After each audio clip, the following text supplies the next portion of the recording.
was that, you mentioned the ruling elite and the access to food, and how different their food would be from, well, the non-ruling, The non-elite. ruled. Yeah, the ruled.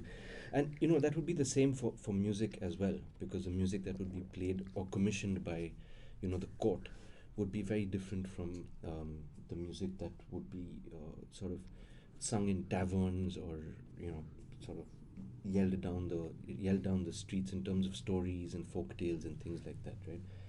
No, that's an interesting question. That's an interesting point. Actually, Adhiraj, what happens is that the relationship between the folk and the classical, Yeah. the courtly and the popular, Yeah. is a very complex one. Because when does the folk get converted into classical? that's the one that's interesting. What is the classical one? Yeah. Take, for instance, a Thumri Pahadi, Yaad Yeah. Piya Ki Aaye, Yeah. which is basically folk from Punjab, present-day Himachal Pradesh. Yeah. And when Bade Ghulam Ali Khan Sahab sings it, is classical. It turns into it it, turns yeah. into classical. Yeah. Now, similarly, you have Chaiti, Kajri, Savan, Jhule, Yeah.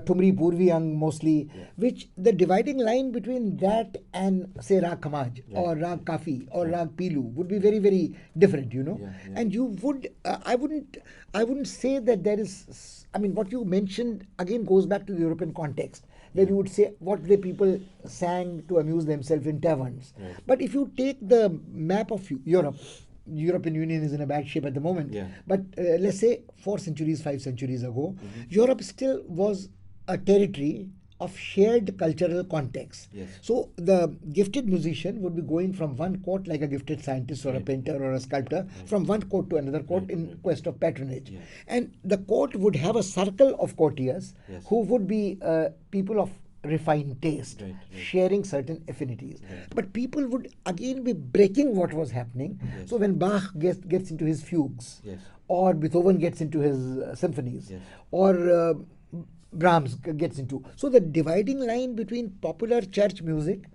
getting into a symphonic mode, Yeah. and symphonic mode taking, I mean, again, take from the operatic structure of singing Right. and the instrumental Right. to concerts in chamber music, Yeah.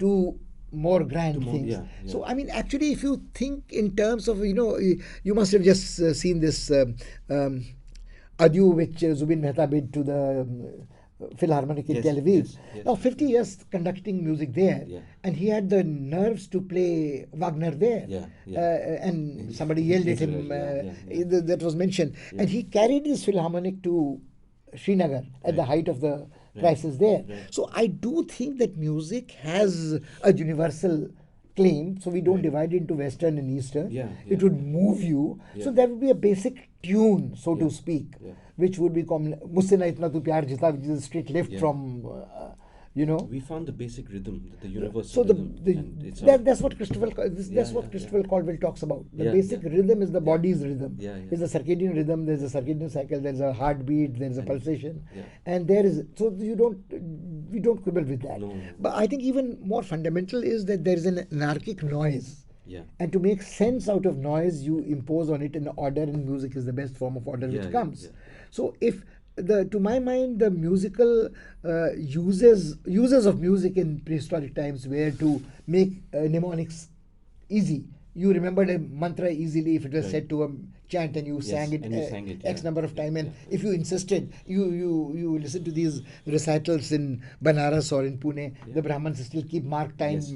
like as if almost a conductor is Yes, doing it's it with the almost like baton. that, yeah. So Yeah, you very much mark so. syllables and you recite it like that. So I do strongly feel that what you are saying Yeah. is very, very important. Yeah. There is a universality of the musical appeal. Right. But again, it's difficult to imagine that Chinese opera would strike a note in the heart of a man in the Hindi heartland who's Yeah. singing to Chaiti on Kajri. Right. But there would be a overlap, so to speak. Let's say, I was discussing with Tanmay as we were driving up to this place. I was reading this book on Tamil history, and this man says that there was a time in the 17th century when a Telugu speaking person would write a verse in Sanskrit, which would be sung by a Tamil speaker, Tyagaraja Narayana Swami, Yeah, Muthuswami Dikshitara, and so on. And he makes a very interesting comparison that during the period of Nayakars in Tanjavur, Yeah. in this time, sculpture was changing, literature was changing. Right. He doesn't mention food, but food also was Yeah, changing. yeah. The sambar came into existence Yeah. then. And we in North try to see everything coming into a synthesis with the Mughal times. We don't go back earlier We than don't go that. back before And that. if we look at the Indian subcontinent in totality and look at time spans which we have not been Which are just dark for us. dark actually. for Yeah, us, yeah. you suddenly remember that it was a golden age in It was- Krishnadev Raya's Yeah. period, which was great in Bahmani Sultanate. It was a Yeah. Kuli Qutub Shah, was a great musician, so Yeah. to speak, I mean, who had this great affair with Bhanumati. So I was wondering is that there is something which is which appeals to the people who belong to a space and have lived in a time and have a shared heritage.